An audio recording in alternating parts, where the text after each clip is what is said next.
Shalom, selamat malam Bu Sulis. Selamat malam, Pak. Salam, apa kabar?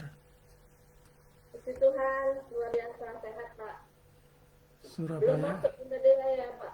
Belum masuk. Surabaya Oh, demo, ya. rame demo Surabaya. Belum selesai demonya, Pak.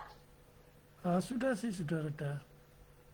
Oh, ya puji Tuhan lah. Katanya ditunda, tapi nggak tahu ditunda sampai kapan. Apa karena ada sepak bola itu? Oh, Kan hari ini ada sepak bola ya? ya. Memang kalau Surabaya memang seperti itu. Kalau nggak ada nggak ada yang aneh-aneh aja ribut. Apalagi ada yang aneh kan. Itu Ya, di dia. depan rumah saya itu setiap malam minggu aja kayak orang demo. Itu apa? Yang apa? Yang silat itu, nah, Pak. Oh, PSHT. PSHT ya suka liwat di depan rumah itu kayak apa ya, motor-motoran itu kayak apa gitu. Nah, pernah ada yang kecelakaan itu di agak jauh dari rumah itu. PSHT memang sering. Hutan ya, apalagi kalau ada apa ya, kayak keributan kayak gitu tambah kayak dipancing gitu Itu dia. ya. Salam, Kalau selamat malam. Selamat malam Budaya. ya malam, Apa kabar? puji Tuhan sibuk aku. Taiwan gimana kabarnya? Taiwan kabarnya panas. Surabaya demo. Yang panas Demo? Taiwan. Oh gitu. Surabaya demo. Iya, katanya kemarin ya tanggal 5, hari ini kan tanggal Iya, 5. itu dia. Hari ini ada sepak bola, nggak tahu ramai atau enggak. Tapi nggak ada bakar-bakaran kan ya? Ada bakaran-bakaran di mana-mana, penjaraan juga. Sama kayak Jakarta. Di Surabaya itu rusuh orangnya Bunda. Orang kantor gubernur aja dibakar. Ya, orang Gubernur Jawa Timur siapa? Kofifa. Kopipa. Oh, itu Kofifa. kan orang nggak suka itu yang promo duren. Ah, itu dia. Itu dia. Dia yang ke Mekah mulu ya? Iya, Ke Mekah mulu kan ya? masih kalah jauh sama siapa itu? Bupatinya Maluku KDM. itu selfie itu ya. Iya, KDM bagus tuh, jalan KDM sama bagus. Bu Selfie itu kan ya lumayan lah bagus. Iya.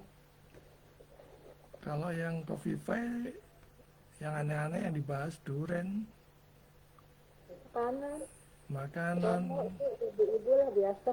ya kan yang lain-lain kan pembangunan ya dia makanan aneh. Anu, rakyatnya nggak diurus. Rakyatnya nggak keurus itu dia. Memang Makanya suka. Taiwan. Tapi sebenarnya gini ya, kalau kayak uya-kuya gitu, sebenarnya itu dia juga baru ya, cuman kesalahannya sekali, cuman iseng mungkin. Aku rasa sih Harusnya, nggak punya, ya harusnya dia. benar ya. Tapi aku mikirnya gini aja, mungkin dulunya ada uang yang mungkin dari nyakitin orang kan, kabur tua juga jatuhnya di mana aja ya, kesalahan sedikit Tuhan Dia kasih capek jadi pelajaran. orang susah, akhirnya menghalalkan segala cara kayak gitu, akhirnya terplesetnya di situ juga. Nah, bisa Itu jadi. dia.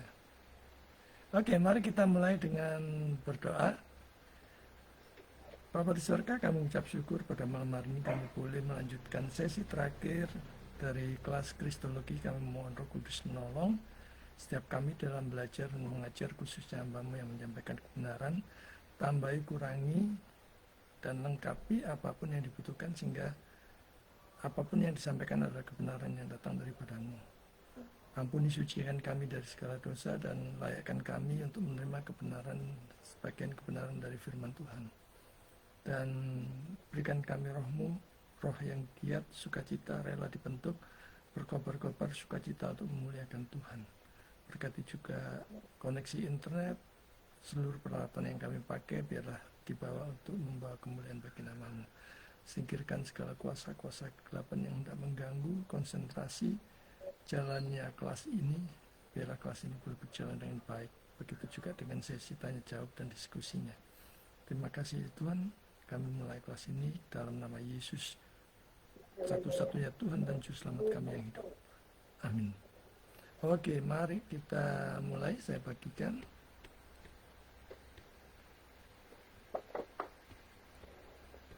Hari ini sesi terakhir ya, sesi ke-7.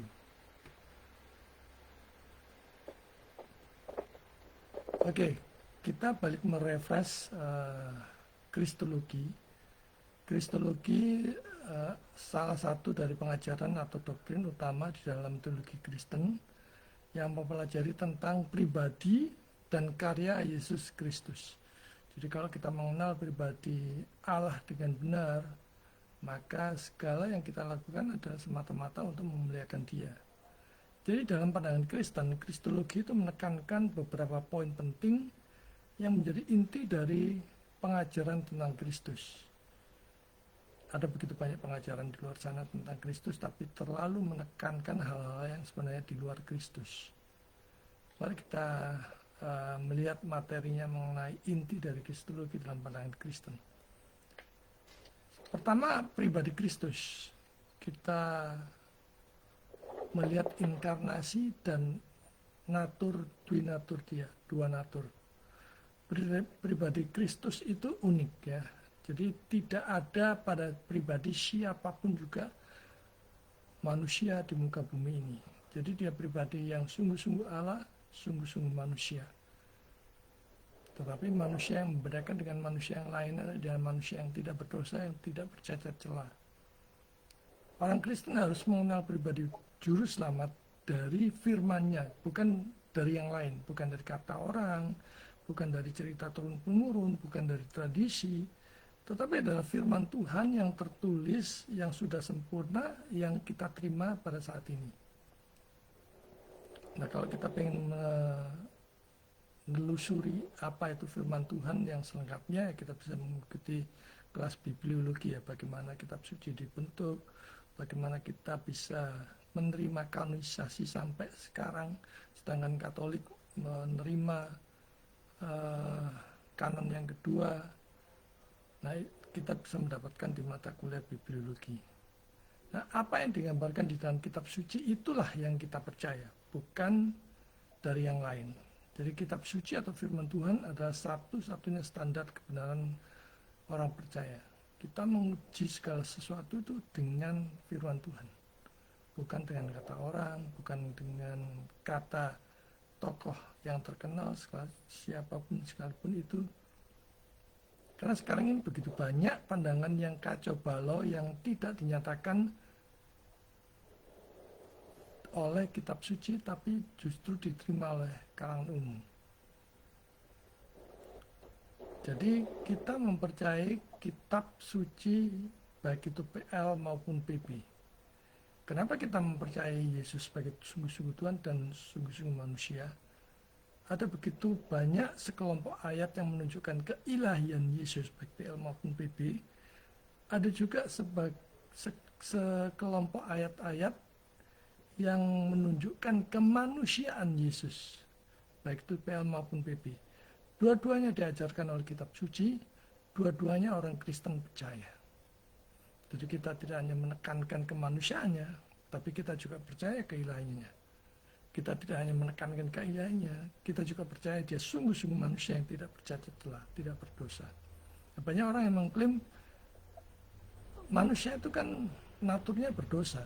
Dosa itu bukan hakikat dari manusia ya. Pada waktu Adam dan Hawa itu belum jatuh dalam dosa, dia sudah disebut manusia. Adam itu namanya artinya manusia. Jadi dosa bukan termasuk hakikat dari manusia. Jadi kalau ada yang menyangkal seperti itu, kita bisa menjawabnya. Banyak yang hanya menekankan kemanusiaannya saja atau yang hanya menekankan keilahiannya saja. Tetapi dalam Alkitab sekali lagi ya, ada sekelompok ayat yang menyatakan kemanusiaannya, ada sekelompok ayat yang menyatakan keilahiannya. Keduanya diajarkan kitab suci, keduanya diterima sebagai kebenaran. Nah, berikutnya kita melihat pribadi Yesus pribadi Kristus baik dalam inkarnasi dan dua naturnya, natur ilahi, natur manusia. Inkarnasi. Inkarnasi Yesus Kristus adalah Allah yang menjadi manusia. Dia adalah firman yang menjadi daging. Yohanes 1 ayat 14 ya. Coba kita baca, siapa yang sudah menemukan boleh dibacakan lebih keras. Yohanes 1 ayat 14, siapa saja boleh. Yohanes 1 ayat 14.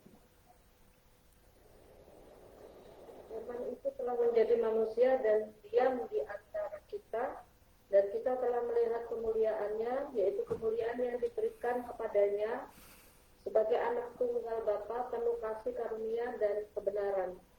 Ya, jadi firman itu telah menjadi manusia ya.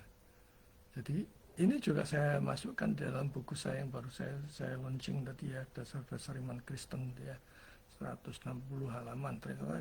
Ternyata saya menulis beberapa halaman ini nggak terasa, tahu-tahu sudah 165 halaman. Jadi itu baik sekali ya buku dasar-dasar iman Kristen itu kalau kita pakai untuk pada sahabat kita atau orang terkasih kita ataupun anak-anak kita untuk supaya keimanannya dibangun ya, dikuatkan, diteguhkan dengan e-book seperti itu. Nah kita lihat sekarang kelahirannya dari perawan. Yesus lahir dari perawan Maria melalui kuasa Roh Kudus tanpa dosa asal. Matius 1 ayat 18-25, Lukas 1 ayat 26-38, nanti bisa dibaca sendiri kalau sudah dibagikan ya. Nah sekarang kita bicarakan dua natur dalam satu pribadi. Dua natur, satu pribadi, dui natur. Natur ilahi dan manusiawi. Yesus memiliki dua natur, natur ilahi dan natur manusiawi yang bersatu tanpa tercampur, tanpa berubah, tanpa terbagi, atau tanpa terpisah. Ini kita bisa dapatkan di Konsili Chalcedon tahun 451 Masehi. Jadi banyak yang menuduh bahwa iman Kristen dihasilkan dari konsili ya, begitu tuduhan orang Islam ya. Saudara, konsili itu meskipun pada waktu itu dilakukan oleh gereja-gereja yang masih terbatas ya, itu didapatkan hasilnya dari penggalian firman Tuhan dengan takut dan gentar, saudara. Jadi tuduhan itu tidak berdasar sama sekali. Mereka seolah-olah menuduh, oh iman Kristen, Yesus jadikan Tuhan itu dari konsili. Siapa bilang? Pada waktu Natal yang pertama kali malaikat menyatakan kelahiran Yesus, hari ini telah lahir bagimu Yesus Kristus Tuhan, dikatakan. Dia sudah Tuhan pada waktu Natal yang pertama itu katakan. Bukan pada waktu konsili, seperti tuduhan orang Islam. Ya, Lukas sudah menuliskannya. Hari ini telah lahir bagimu Juru Selamat Kristus Tuhan di kota Daud. Jadi tuduhan itu jelas tidak berdasar ya. Ada sekelompok yang menyatakan keilahiannya, ada sekelompok ayat yang menyatakan kemanusiaannya. Tidak boleh kita hanya mencomot ayat-ayat. Nah ini ayat ya, yang menyatakan kemanusiaannya untuk menolak natur keilahiannya. Tidak bisa juga untuk asal mencomot ayat-ayat yang menekankan keilahiannya untuk menolak atau mengabaikan kemanusiaannya. Keduanya kitab suci nyatakan, kitab suci gambarkan, kedua-duanya kekristenan menerimanya. Kekristenan yang menolak keduanya adalah kekristenan yang palsu, kekristenan KW, kekristenan imitasi.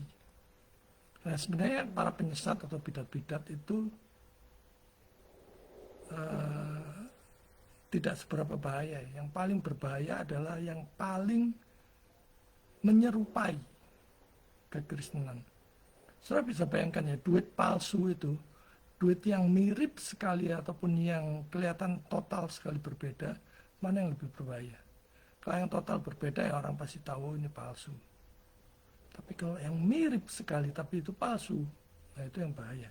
Nah, kekristenan juga gitu. Kelihatannya bersama-sama beribadah, memuji memuliakan Yesus, menyanyi, memberikan persembahan, mendengar firman. Tetapi sebenarnya bukan kekristenan. Nah, itu yang paling bahaya. Nah, dari mana kita tahu itu asli atau tidak? Ya, kita bandingkan dengan firman Tuhan. Bagaimana khotbahnya, bagaimana penyampaiannya, apakah didapat dari penggalian firman Tuhan yang takut dan gentar, ataukah hanya asal main comot kemudian cerita ngalor ngidul sana sini. Nah, itu yang perlu kita cermati ya. Contohnya misalnya kekristenan yang palsu yang ngotot mereka mengatakan yang asli, itu Unitarian, saksi-saksi Yehova, Kristen progresif, Mormonisme, dan lain-lainnya. Mereka menolak keilahian Kristus. Dan itu semua mirip dengan semuanya itu mirip, menyatakan mirip sekali dengan kekristenan. Kayak Kristen progresif ya. Mereka ngotot menyatakan mereka Kristen yang asli, tapi mereka menolak Allah Tritunggal. Bahkan secara implisit mereka sebenarnya menolak keilahian Kristus. Kalau kita tidak cermat, kita tidak tahu ajarannya, dan mereka sasarannya adalah anak muda, wah itu pasti kintil, saudara.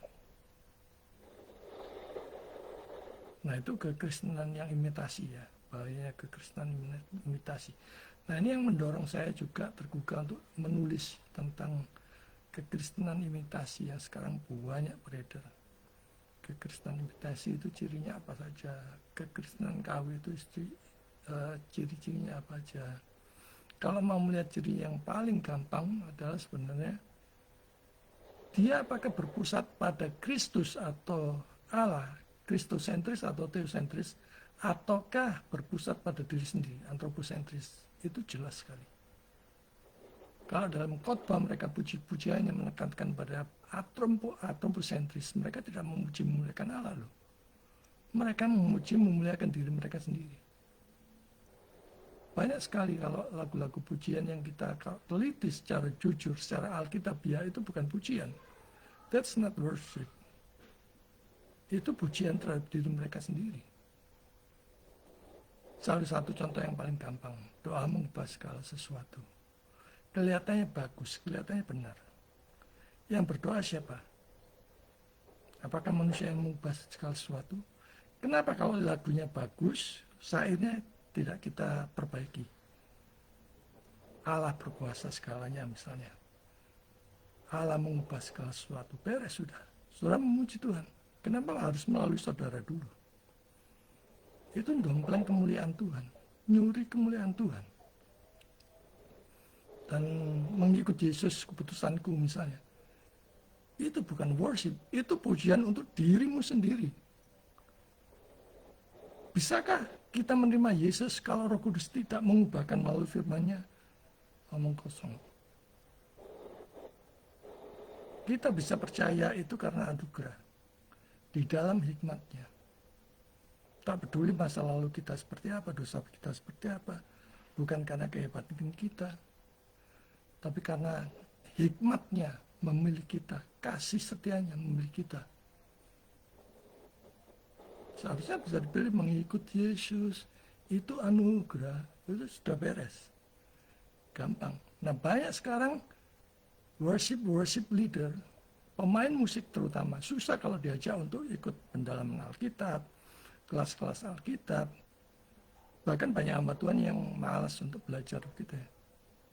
Mereka maunya seolah-olah Tuhan berbicara sendiri. Tapi dalam menguji pandangannya, tidak mau tunduk pada firman Tuhan. Nah, itu celaka.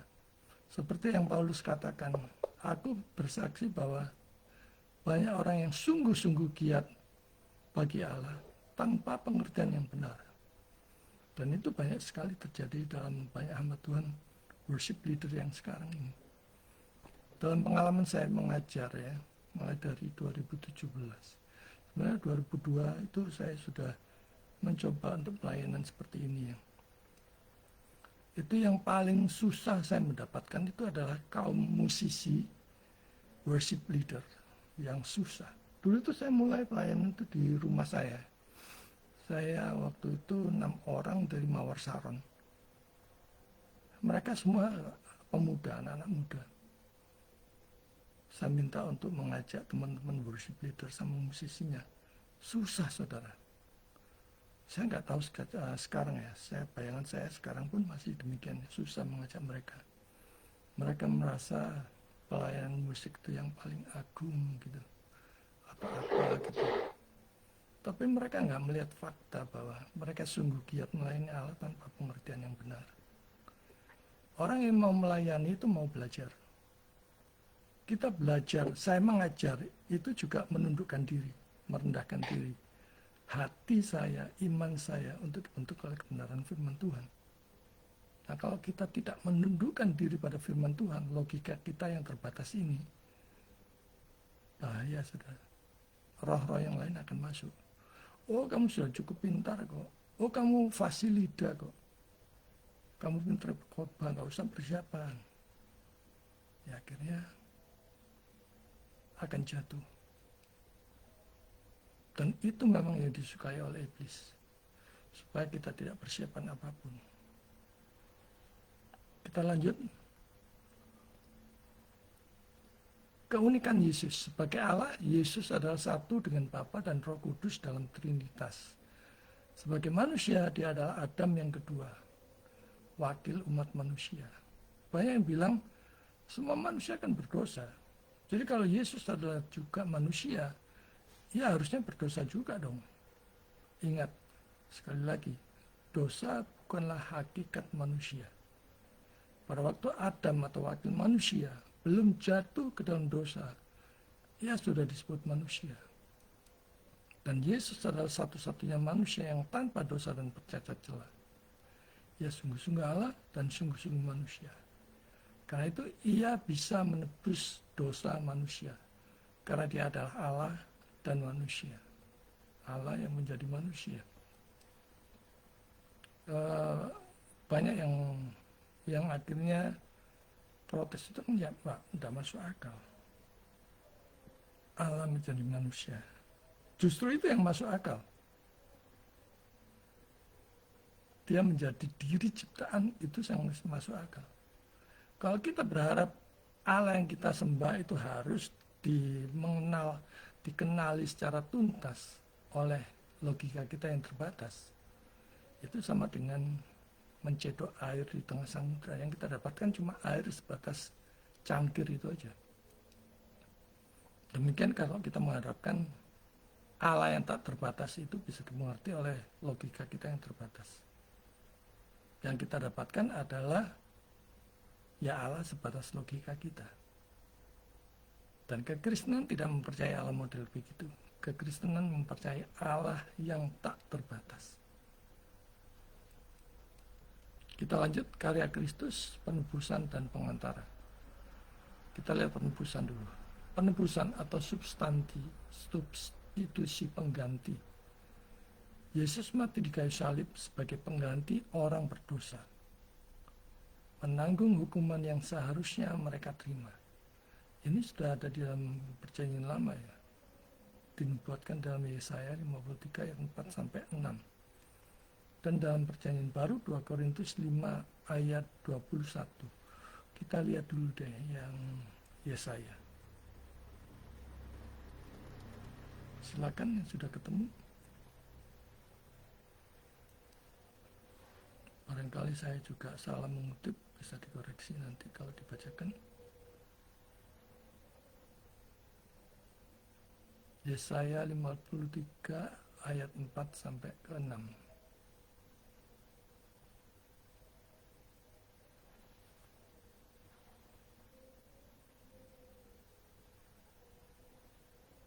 Tetapi sesungguhnya penyakit kita yang ditanggungnya dan kesengsaraan kita yang dipikulnya. Padahal kita mengira dia kena tulang, dipukul dan ditindas Allah. Tetapi dia tertikam oleh karena pemberontakan kita, dia diremukkan oleh karena kejahatan kita, ganjaran yang mendatangkan keselamatan bagi kita ditimpakan kepadanya, dan oleh bilur-bilurnya kita menjadi sembuh. Kita sekalian sesat, seperti domba, masing-masing kita mengambil jalannya sendiri, tapi Tuhan telah menimpakan kepadanya kejahatan kita sekalian. Amin. Nah, ini yang banyak disalah mengerti ya. Oleh bilur-bilurnya kita sembuh. Maka waktu kita berdoa orang sakit memakai ayat ini. Kalau kita lihat konteksnya secara jujur, konteks Yesaya 53 dari ayat pertama sampai yang terakhir, itu konteksnya adalah rohani. Jadi oleh bilur-bilurnya itu secara rohani kita dipersatukan dengan Allah. Nah, kalau mau menyembuhkan orang jangan pakai ayat ini. Banyak ayat-ayatnya yang berkaitan dengan kesembuhannya. Jadi ya tidak salah total sih, cuman kalau kita lihat konteksnya dia adalah rohani, bukan jasmani, bukan kesembuhan misalnya dalam hal jasmani dia sakit kanker, sakit penyakit apapun yang jasmani, tapi dalam hal rohani sakit karena keterpisahan, karena dosa-dosa keterpisahan kita dari Allah. Nah, itu yang nilainya kekekalan, itulah yang disembuhkan oleh bilur-bilur Tuhan, oleh darah Yesus di kayu salib. Itu berkaitan dengan penebusan dosa-dosa kita. Lanjut ke 2 Korintus 5 ayat 21. Kalau tadi perjanjian lama ya, ini perjanjian baru.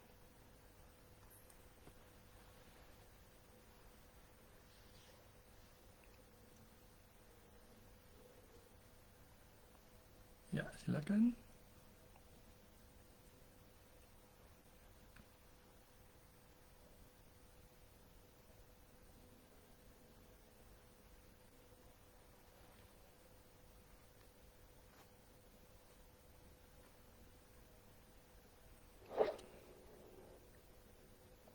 Ayat apaan sih? 2 Korintus 5 ayat 21. Ayat ke-21. Dia yang tidak mengenal dosa telah dibuatnya menjadi dosa karena kita, supaya dalam dia kita dibenarkan oleh Allah. Ya, jadi kita itu justification to by faith ya. Justification by faith alone. Kita dibenarkan oleh Bapa di surga itu hanya karena iman percaya kepada Yesus. Jadi Bapa itu bukan melihat apapun kesalahan kita yang seperti ikan kotor dalam Yesaya.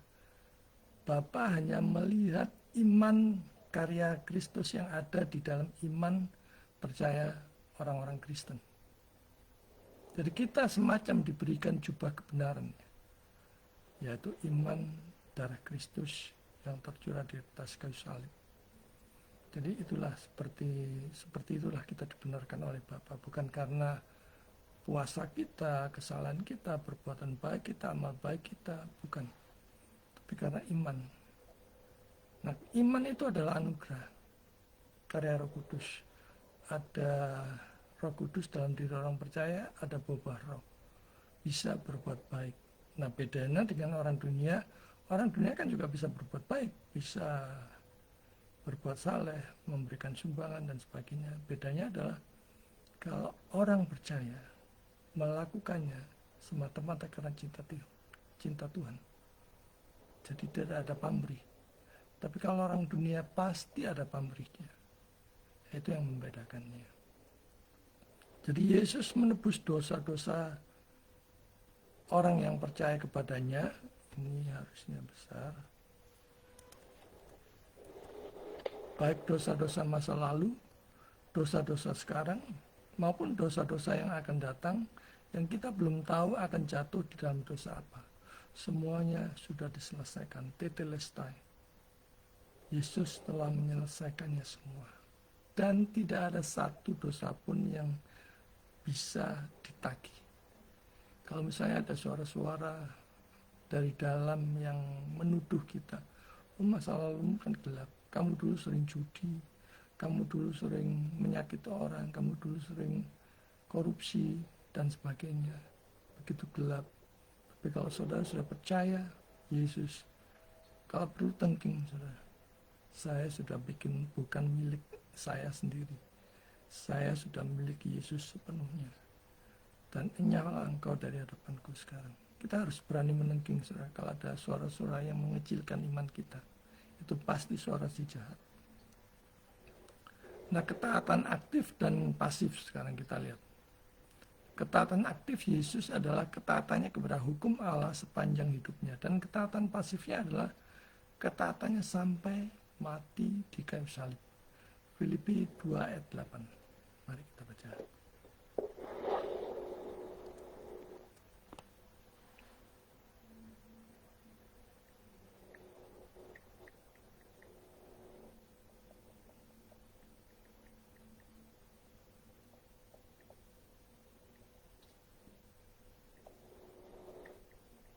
Yang keras dibaca.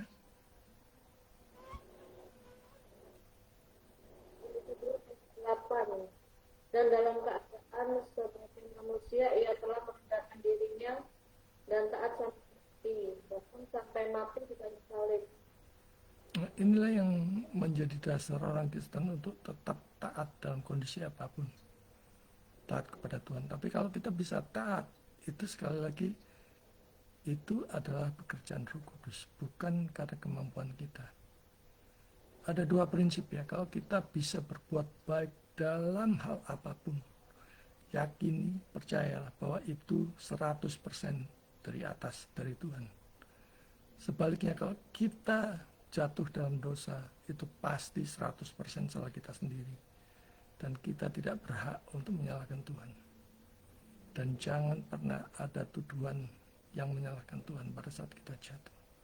Ingat dua prinsip itu. Lanjut ke Roma 5 ayat 19.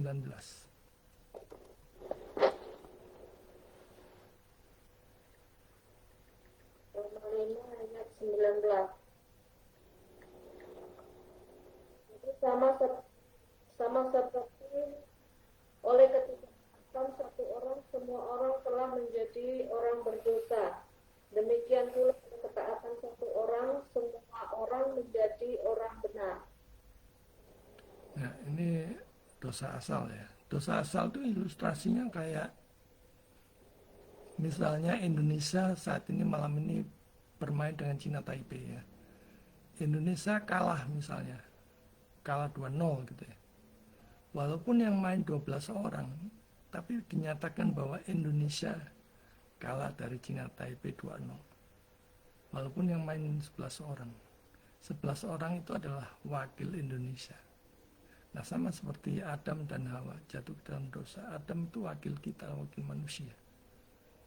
Yang lainnya juga jatuh, saudara. Maka di dalam pengakuan iman gereja-gereja purba, ada dalam bahasa Latin itu saya lupa ya. Intinya kalau bahasa Indonesia itu, orang berdosa hanya bisa melahirkan orang berdosa selanjutnya. Dan tanpa darah Yesus, kita tidak bisa layak di hadapan Allah Bapa di surga yang Maha Kudus. Bayangkan kekudusan Allah ya. Sepersekian triliun juta mikron kecilnya dosa itu sudah kekejian bagi Tuhan. Nah, bisakah kita berharap di surga yang Maha Kudus dengan dalam tanda petik perbuatan baik kita? Jangan pernah mimpi, saudara. Tanpa juru selamat kita pasti binasa. Tanpa juru selamat satu dosa sudah cukup mengantar kita ke neraka. Karena Allah itu maha adil. Kalau dia maha adil, itu berarti satu dosa harus dihukum. Dan upah dosa adalah maut. Karena itu Yesus datang ke dunia untuk menebus orang berdosa yang percaya kepadanya. Kita lanjut kebangkitan dan kenaikannya. Kebangkitan, Yesus bangkit dari kematian pada hari ketiga, mengalahkan dosa dan maut. Dan menjadi buah sulung dari kebangkitan orang mati. 1 Korintus 15 ayat 20 sampai 22. Nah, sebelumnya kan ada yang bangkit dari kematian, ya Lazarus kan dibangkitkan juga. Yang sulung dari kebangkitan orang mati adalah bedanya Yesus itu membangkitkan dirinya sendiri, berkuasa atas dirinya sendiri, berkuasa atas hidup. Dia adalah sumber hidup. Itu mudah saja bagi dia. Kenaikannya, Yesus naik ke surga dan duduk di sebelah kanan Allah Bapa, memerintah sebagai Raja dan Imam besar.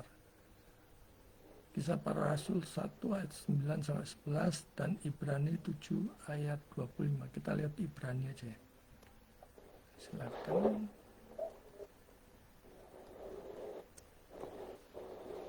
Nah, sebenarnya buka-buka firman Tuhan ini menarik ya. Ibrani berapa? 7 ayat 25.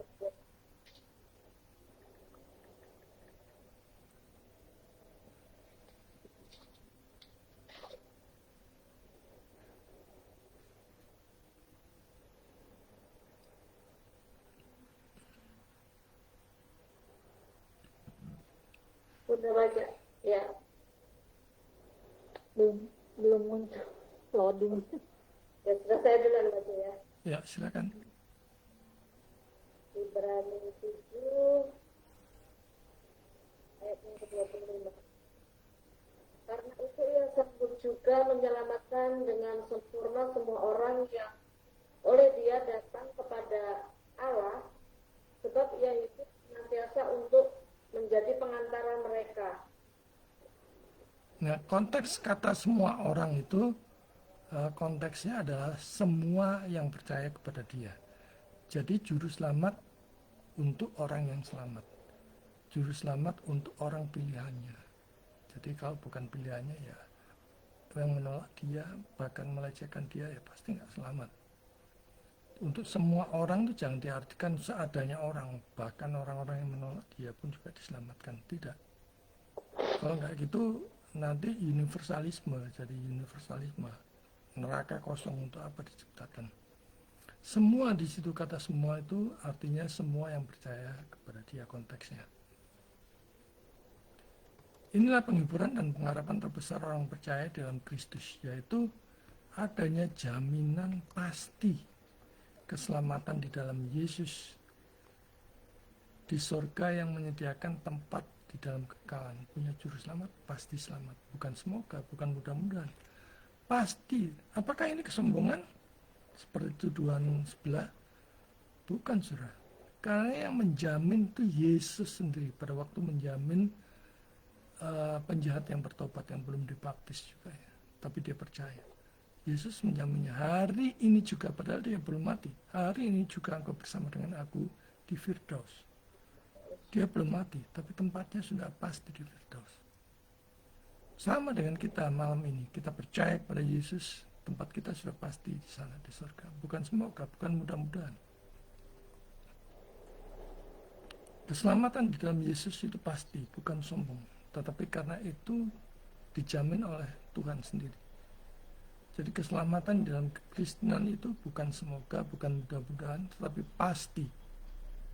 Jadi sungguh malang ya, jika orang yang sudah pernah mengecap Injil, tahu bahwa Yesus adalah satu-satunya jalan kebenaran dan hidup, bahwa Yesus adalah yang membawa keselamatan, dia mengecap Injil, lalu menyanyikannya karena alasan apapun, karena alasan menikah lah, karena jabatan lah, karena harta lah, atau apapun, whatever. Dia orang yang paling malang sedunia. Sekali lagi, punya juru selamat pasti selamat. Tidak mempunyai juru selamat harus menanggung sendiri seluruh dosa dari lahir sampai mati di neraka di dalam kekekalan tanpa juru selamat.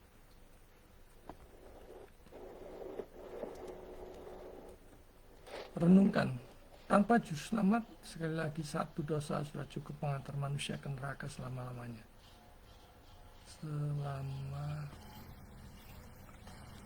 Sebab Allah itu maha adil. Maha adil berarti satu dosa harus dihukum, dan upah dosa adalah maut. Sekarang substitusi pengantaran ya, pengantaran Kristus. Sebagai imam besar, Yesus adalah imam besar yang sempurna, yang mempersembahkan dirinya sekali untuk selamanya sebagai korban bagi dosa. Jadi kita tidak perlu lagi sembelih korban kambing, domba, sapi, atau apapun, tekukur, perkutut, merpati. Karena dosanya sudah ditebus, lunas, sudah ditanggung Yesus di atas kayu salib. Pengantara perjanjian baru. Yesus adalah pengantara perjanjian baru yang menjamin perjanjian antara Allah dan manusia. Coba kita lihat Ibrani 8 ayat 6.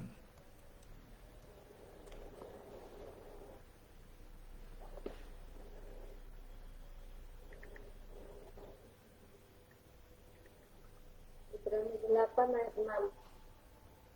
Tapi sekarang saya telah mendapat suatu pelayanan yang jauh lebih agung, karena ia menjadi pengantara dari perjanjian yang lebih mulia, yang didasarkan atas janji yang lebih tinggi. Ya. Jadi sekali lagi, keselamatan hanya melalui Dia, hanya melalui Yesus. Menolak juru selamat berarti menolak keselamatan. Ya silakan tanggung sendiri dosa-dosa dari lahir sampai mati. Nah kalau kita tahu kebenaran ini, kita akan berusaha mati-matian mengabarkannya kepada pasangan kita, anak-anak kita, sahabat-sahabat kita yang belum mengenal juru selamat. Nah sekarang penerapan penebusan, kesatuan dengan Kristus, union with Christ. Orang percaya bersatu dengan Kristus melalui iman. Dalam kesatuan ini mereka mengambil bagian dalam segala berkat keselamatan. Nanti bisa dibaca di Efesus 1 ayat 3 sampai 14 ya. Kemudian pembenaran dan pengudusan. Pembenaran. Orang percaya dibenarkan oleh iman kepada Kristus, menerima pengudusan dosa dan status sebagai anak Allah. Roma 3 ayat 21 sampai 26 dan Galatia 2 ayat 16. Ini saja yang kita baca. Coba kita lihat Galatia 2 ayat 16.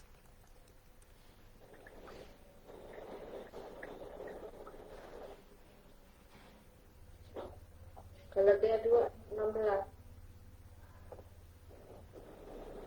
Orang pun yang dibenarkan oleh karena melakukan hukum Taurat, tetapi hanya oleh karena iman dapat dalam Kristus Yesus. Sebab itu kami pun telah percaya kepada Kristus Yesus, supaya kami dibenarkan oleh karena iman dalam Kristus, dan bukan oleh karena melakukan hukum Taurat. Sebab tidak ada seorang pun yang dibenarkan oleh karena melakukan hukum Taurat. Amin. Ya, banyak kan orang berprotes. Orang Kristen percaya perjanjian baru. Nah, perjanjian lama gimana? Orang-orang diselamatkan karena apa? Mereka membandingkannya dengan perjanjian lama. Sama saudara, orang-orang perjanjian lama juga diselamatkan oleh iman. Kalau di dalam perjanjian baru kita diselamatkan oleh iman kepada Mesias yang sudah datang, perjanjian lama mereka diselamatkan oleh iman terhadap Mesias yang akan datang. Jadi sama-sama ya, bukan perbuatannya. Keduanya baik PL maupun PB itu karena iman. Orang Kristen secara lebih khusus diberi semacam jubah kebenaran, yaitu salib Kristus. Jadi Bapa di surga melihat Yesusnya yang telah mati, tersalib di dalam diri setiap orang percaya. Pengudusan atau sanctification. Roh Kudus bekerja dalam hidup orang percaya untuk memampukan mereka hidup dalam kekudusan dan ketaatan kepada Allah. Roma 6 ayat 22. Mari kita lihat.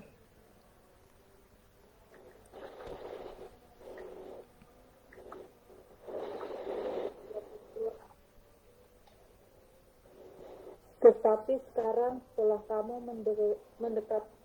mendekatkan dari dosa dan setelah kamu menjadi hamba Allah, kamu beroleh buah yang membawa kamu kepada pengudusan, dan sebagai kesudahannya ialah hidup yang kekal.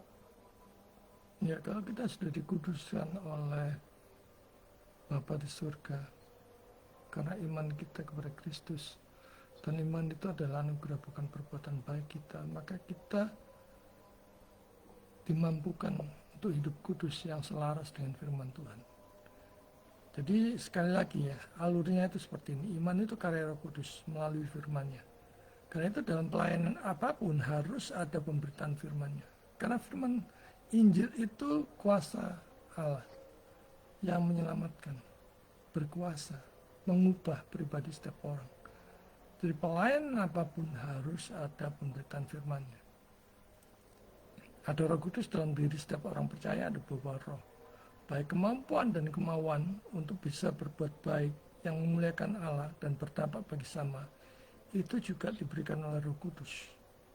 Jadi sebenarnya kemuliaan itu hanya bagi dia.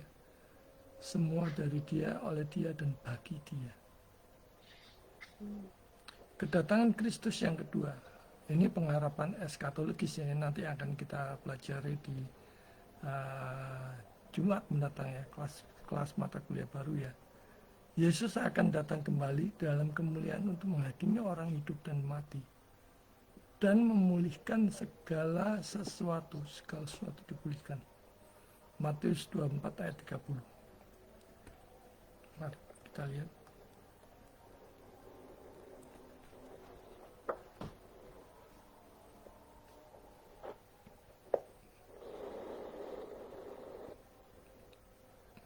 Matius 24 ayat 30. Iya, Ya Bunda, iya betul. pada waktu itu akan tampak tanda anak manusia di langit dan semua bangsa di bumi akan merapat dan mereka akan melihat anak manusia itu datang di atas awan-awan di langit dengan segala kekuasaan dan kemuliaannya. Nah itu tanda-tandanya ya. Saudara bisa bayangkan ya betapa ngerinya jika tidak mempunyai pengharapan itu. Sebab kalau bukan di surga, sisanya itu hanya di neraka loh. Jadi tanpa juru selamat, seseorang belum diperdamaikan dengan Allah Bapa di surga, dan murka Allah itu masih menyala-nyala atasnya. Jadi sehingga tidak ada damai, karena sumber damainya belum diterima atau bahkan ditolak. Saudara bisa bayangkan ya, negara di mana juru selamat itu ditolak, pasti tidak ada damai.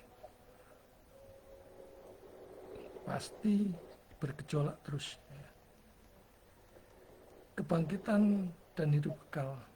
Orang percaya akan dibangkitkan dan menerima hidup yang kekal bersama Kristus dalam langit dan bumi baru. Nanti bisa dibaca ayatnya. Kalau hanya musnah setelah mati, ya buat apa saudara capek-capek berbuat baik, saleh, ataupun berani beriman, berani mati. Kehidupan setelah kematian adalah kekal selama-lamanya. Tapi di sorga bersama juru selamat atau di neraka tanpa juru selamat. Jadi kristologi dalam pandangan Kristen menegaskan bahwa Yesus Kristus adalah Tuhan yang berinkarnasi menjadi dua natur, ilahi dan manusiawi, dalam satu pribadi. Karyanya meliputi penebusan dosa melalui kematian dan kebangkitannya, dan perannya sebagai perantara dan imam besar. Orang percaya dipersatukan dengan Kristus dan menikmati berkat keselamatan yang diberikan melalui karyanya. Harapan akan kedatangan Yesus yang kedua kali yang memberikan penghiburan dan motivasi bagi kehidupan orang percaya. Jadi kita bersyukur ya. Kalau kita sudah punya juru selamat itu ada ketenangan, ada damai yang hakiki, damai yang sejati. Saudara bisa tes apakah iman seseorang itu sekalipun dia percaya pada Yesus, apakah imannya itu sejati atau tidak, itu simpel. Apakah dia yakin kalau misalnya malam ini atau sebentar lagi dipanggil Tuhan, dia yakin akan bersama-sama dengan Yesus di surga. Kalau dia masih ragu-ragu, aku masuk surga atau tidak ya? Nah, itu menunjukkan bahwa imannya palsu. Imannya Kristen KTP. Kalau iman yang sejati, itu karya Roh Kudus melalui firman-Nya. Roh Kudus pasti memberikan kemauan dan kemampuan untuk berbuat baik sampai setia mengikuti Yesus sampai akhir. Dan pasti juga meyakinkan dia kelak bersama dengan Juru Selamat di surga. Nah, kalau masih ragu-ragu, ya saya sarankan segera mohon Roh Kudus untuk menganugerahkan iman yang genuine, iman yang sejati, iman yang menyelamatkan. Itu indikasinya. Jadi kalau saudara menginjil, pastikan orang yang saudara injil itu, oh aku sudah Kristen sejak lahir, oke. Tanyakan, aku sudah percaya Yesus. Tanyakan lebih lanjut, percaya apa tentang Yesus? Kalau dia cuma mengaku percaya berkat-berkatnya, kemurahannya, kesembuhannya, mujizatnya itu tidak menyelamatkan saya.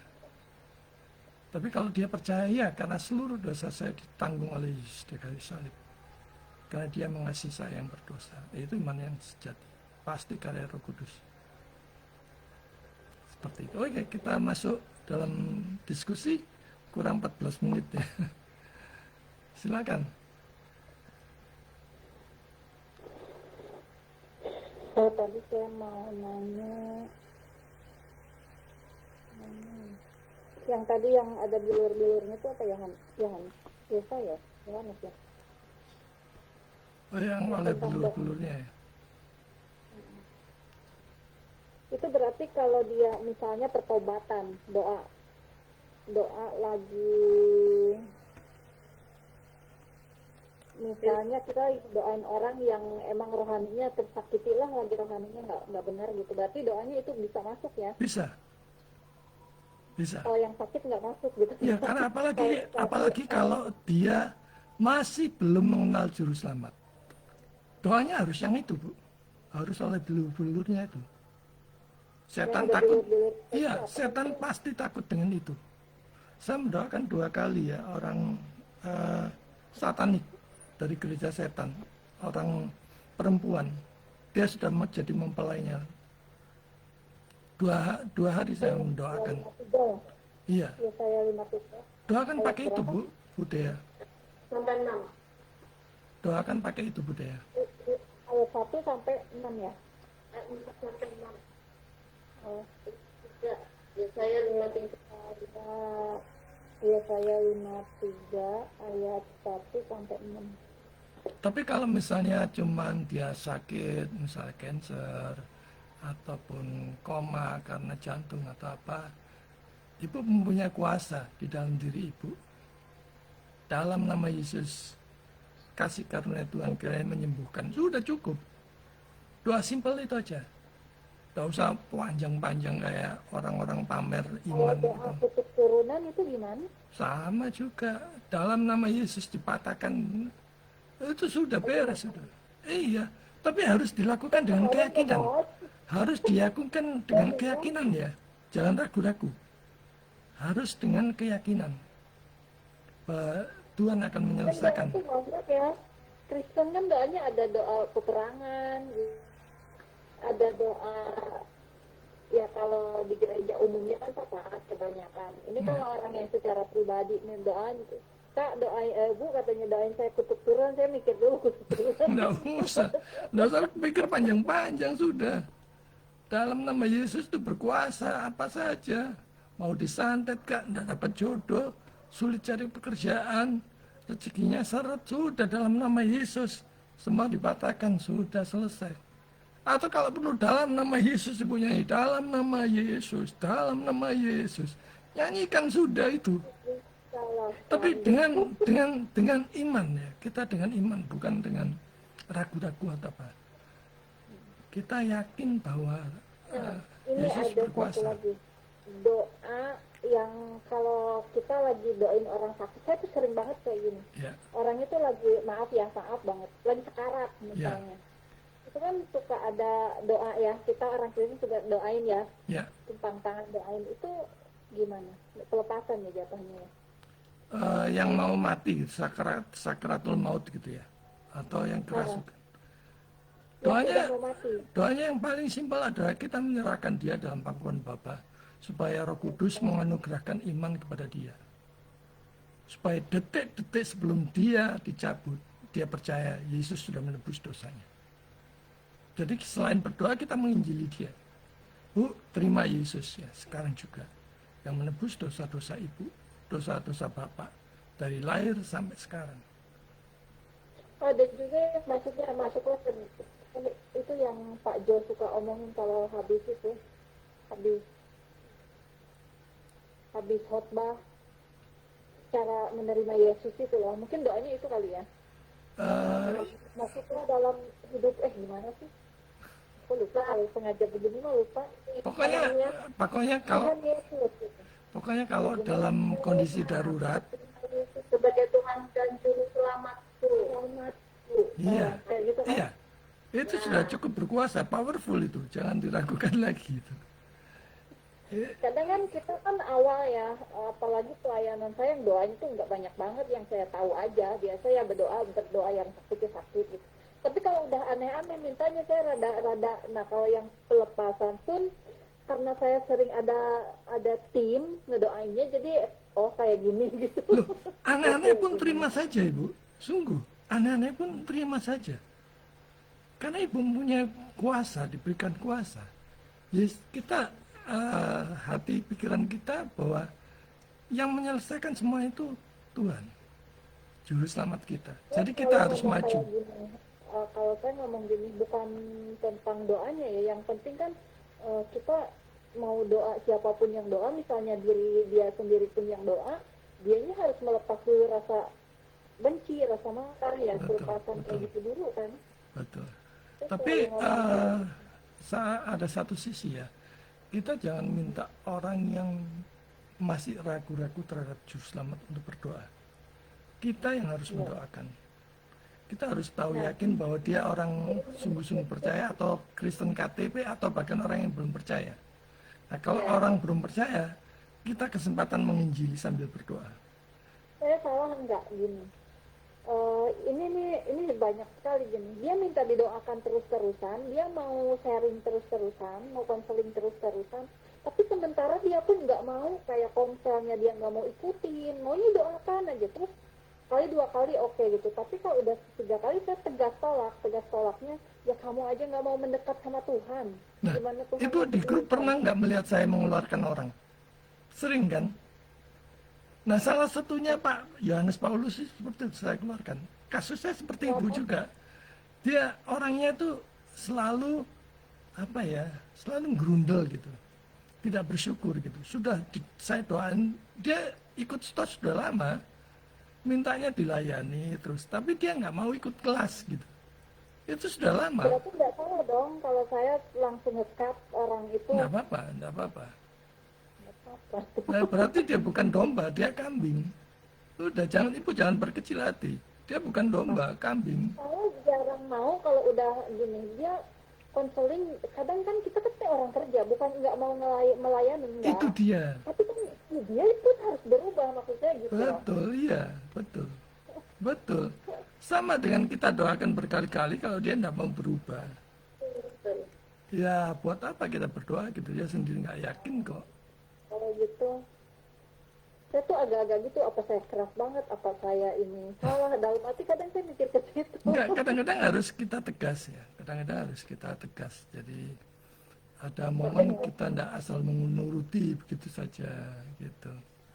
Tapi kalau kita layani terus orang ya, kita layani terus kemauannya apa, kita layani.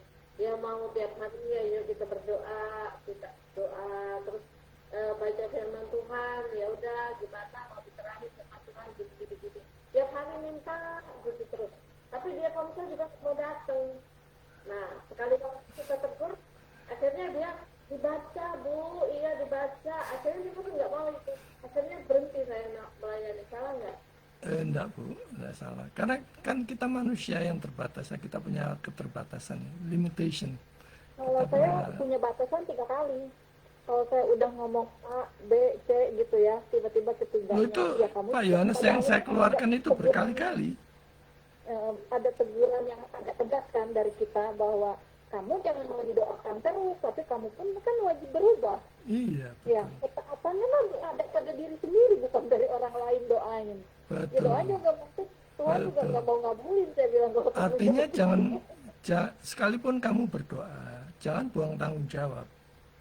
Kalau mau makan ya bekerja, kalau mau lulus ujian ya belajar, kalau mau sembuh ya berobat, sambil berdoa supaya dokter dan obat-obatan diberkati Tuhan. Kan begitu. Jadi Allah berdaulat, kita percaya Allah berdaulat, tapi manusia juga bertanggung jawab. Alkitab mengajarkan begitu, tidak membuang tanggung jawab. Tapi nggak apa-apa kan kalau misalnya saya kan pelayanan online ya, itu banyak sekali yang didoakan itu beda agamanya. Tidak apa-apa. Kesempatan untuk menginjil malah. Kalau saya, waduh, itu ladang Injil yang menarik itu. Di sini, pokoknya di internet itu 50%-nya saya penginjilan itu mendoakan orang sebelah.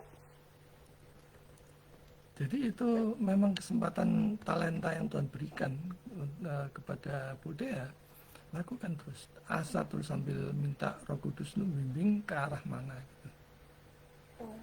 Pokoknya kuncinya tarik mereka untuk mengenal Yesus, mengenal Tuhan, mengenal Juru Selamat. Bukan nanti akhirnya dia tertarik ke ibu, mengenal ibu sebagai suatu tokoh atau apa. Nah, itu justru harus kita singkirkan supaya dia mengenal Juru Selamat. Saya cuma ngomong di awal, jika kamu percaya dengan apa yang saya doakan, saya percaya karena doa ini dari Tuhan datangnya, ya nggak apa-apa, saya paling gitu. Saya nggak bisa apa-apa, kita doa aja bareng.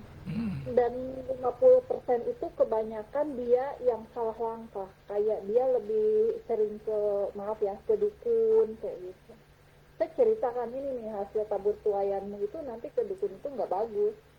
Bisa aja nanti, kan itu bersekutu dengan setan ya? Ya. Iblis ya? Kurang 1 menit. Oke, terima kasih waktunya malam hari ini. Kita sampai ketemu minggu depan dan semoga pelayanan kita Belum ya? makin Aku sibuk banget akhir-akhir ini, jadinya kadang lelet. ya apa, kita lanjut mata kuliah yang baru ya, eskatologi minggu depan ya. Terima kasih. Tuhan Yesus memberkati. Terima kasih. Kalau Shalom. Oke.